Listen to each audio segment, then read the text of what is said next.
also, support has a lot of its content on the worldwide site, and because the systems hard code links into the documentation, they generally give one URL for that. So that's why worldwide continues to be our top site. Now, as far as growing languages at OCLC, in 1995, like everybody else, it was just manual coding in English. Then in 2004, we got a new marketing VP who rocked our world. And of course, it was all the bad stuff that goes with that, but there was a lot of good stuff too. And one of the things she did was she gave us a content management system. She got us one. So we were able to go out and create regional sites for regions that we already had. And before this, the regional sites were maybe 1 or 2 pages with links to brochures. So we were able to build much richer sites for these regions using our content management system. In 2006, we had the privilege of approaching our Asia Pacific office and saying, you know, we have the time now to do a traditional Chinese site as well. You're selling a lot of content there. It looks like it would be a good business fit. And they were just all over that. That was great. And so we had a long time to worry about the traditional site and how that was built and everything else. That doesn't happen very often. In 2007, we merged with that Pico in EMEA, and suddenly had 6 additional sites we had to work in very short order. What happened at this point was that the system started to show growth. The system wasn't scaled to handle this many different things. Not to mention that we had no process for handling it. So what this reminds me of, I've got the mention of kudzu here. I don't know how many of you know what kudzu is, but it's this exotic vine that was introduced to the United States around the turn of the 20th century as a means of controlling soil erosion. And in the northern states, it worked great. In the south, there was no cold period where it went dormant. So kudzu grows feet a day. It brings down power lines. It covers trees. You can drive down highways in the south, look to the right and left, it looks like there's just this big green curtain. And it's because it's covered all of the trees and everything along the side of the road. And the reason I mention that is because 2008, it occurred to me, you know, bringing up the traditional Chinese site was so easy. That's never going to happen to me again, is it? It's always going to be, I don't need one language. I need 5. I need 4. Can we do this? Can we do that? So just be prepared that languages don't usually come along one at a time. Now the signs of stress that we saw on the production side, we spent more time trying to find creative solutions than creating new content or teaching strategy. We used features of our CMS in ways they were never intended.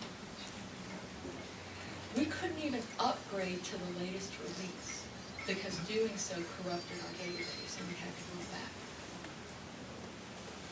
On the business side of things, localization was addressed at the point of publication.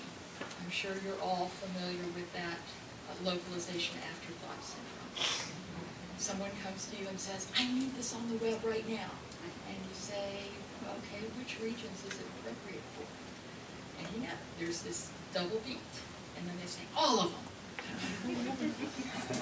Well, obviously, they haven't vetted it with the other regions.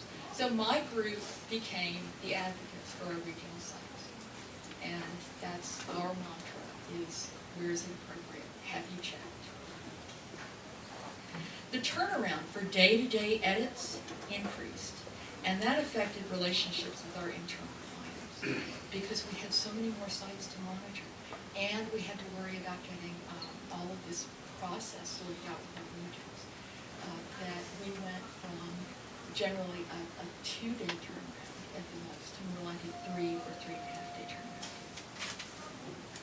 And the distributed authors that we did have with the content management system gave up and relinquished their editing rights because the system performance got so bad that you would give a command and then wait 20, 25 seconds for anything to happen. And they just didn't want to put up with it, which meant all of those editing requests came back to my group, which meant my team was under increased stress as well. So it was time for a plan. Let's put a plan together. First, let's get a translation service provider. Before this, we had an in-house French translator and our in-house Chinese translator. Once we added those 6 new languages, we knew we'd never be able to hire in-house translators for each. So we needed to go out and find a translation agency. Second, we wanted to get a CMS that would scale. And we wanted to get a translation management system so that we could automate as much as possible. So we got the translation service provider.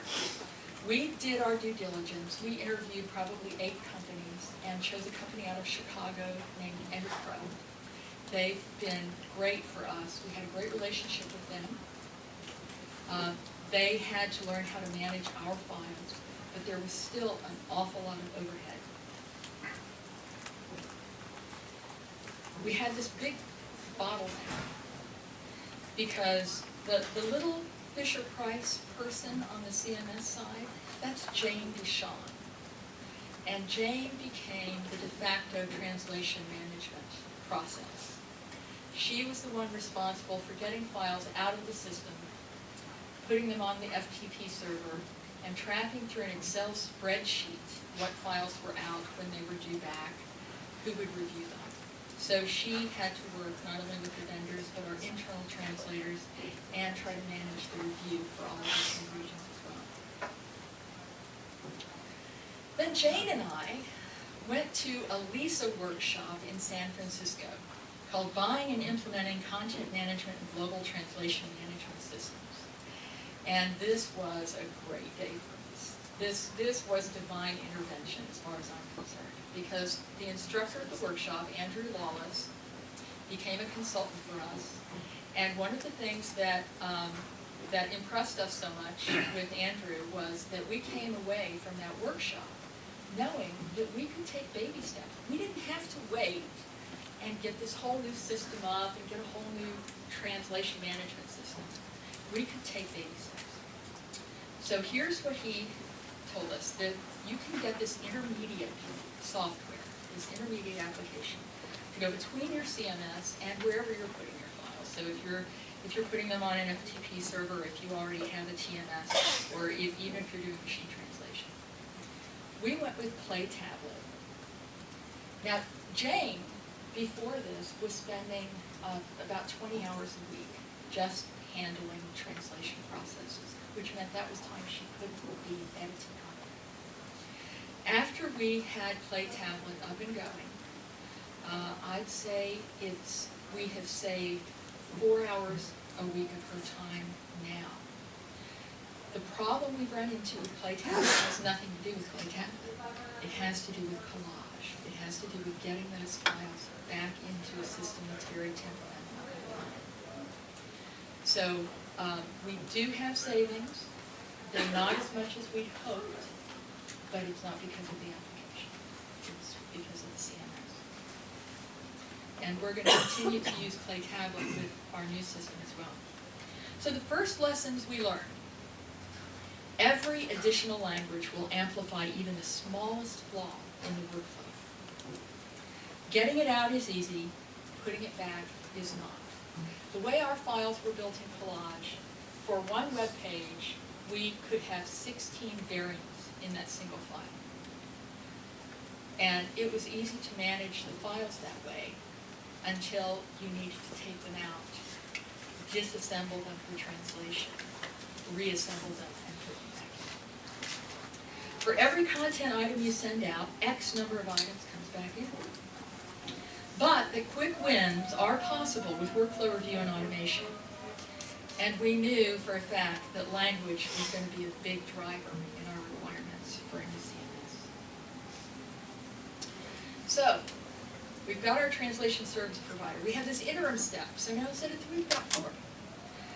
But we're going to get a CMS that scales. And at this point, I'll have to say, getting a consultant is not a luxury. You need to get a consultant. A consultant has the industry expertise that you can never have because you're busy doing your day-to-day job. Besides being useful and giving you the information you need, that person is also a sounding board for you. So yeah, you're going to do your own homework and research and know a lot about what's going on, but who are you going to talk to about it? Who are you going to ask questions of? Having that